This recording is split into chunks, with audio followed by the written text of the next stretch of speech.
school ntakashobora gutumwa Okuziika Dr. Angella Karooro muhara wa Professor Emmanuel Karooro oyisirwa kwetuguta kweshagama kwahikwa hama manzo mu Bushenyi agayoreko busasa habukuferwa Dr. Angella bire yaheza PhD.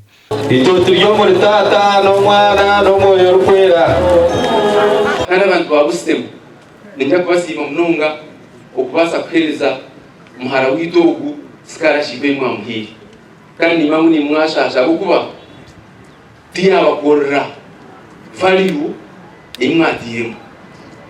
So anybody would imagine na nyina mwana na heze PhD ni imagine ngamazima ngati umwana wanje yafa. Angella was a woman scientist and a member of an association of women scientists. She was identified for a scholarship that took her to a university in South Africa where she did her PhD. Umuhabuzi wa President Angella Karooro Okurut orishenkazi yagira ngo bakagumukeka ngo banyume kutunga amakuru go kufa ko mwana wabo. Tutirwe kuba etine njura. So now our worry was how to a professor and to do and stuff very much. Nana babana because it was too much. Nyowe Angella ogudu antudora ya muzara nkamwe nensambi. Very beautiful baby.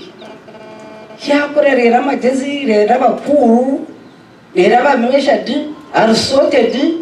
She was a fantastic girl. She was always down to earth. In fact, I always thought she would end up as a vice chancellor of a university somewhere. But this is what God has chosen. Angella Karooro yashaba ba science hamwe n'aba ministry by'amagara okucyondoza handu warayo kwetuguta kweshagama Nash Brad Crot ekanyirebora hamo bwa hati okutwa kugira ngo umuntu yakutwa kuru ponka several of my friends naroti za kurra orango umuntu yitwa blood clot all of a sudden blood clot denzire aba blood clot.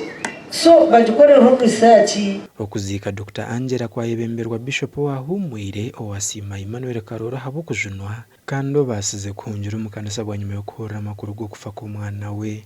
Kwali kire bintu byone yari rutabe byashomere byona na za degree zone za ine ya bra ansa okwara garichimu ekibuzo cyo muhara owafa so suddenly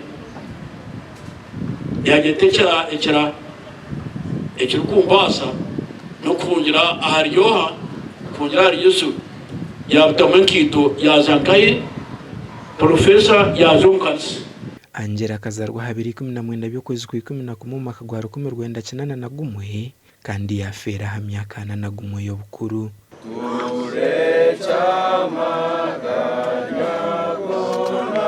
Gasha kwa Sheikh Abdulatif.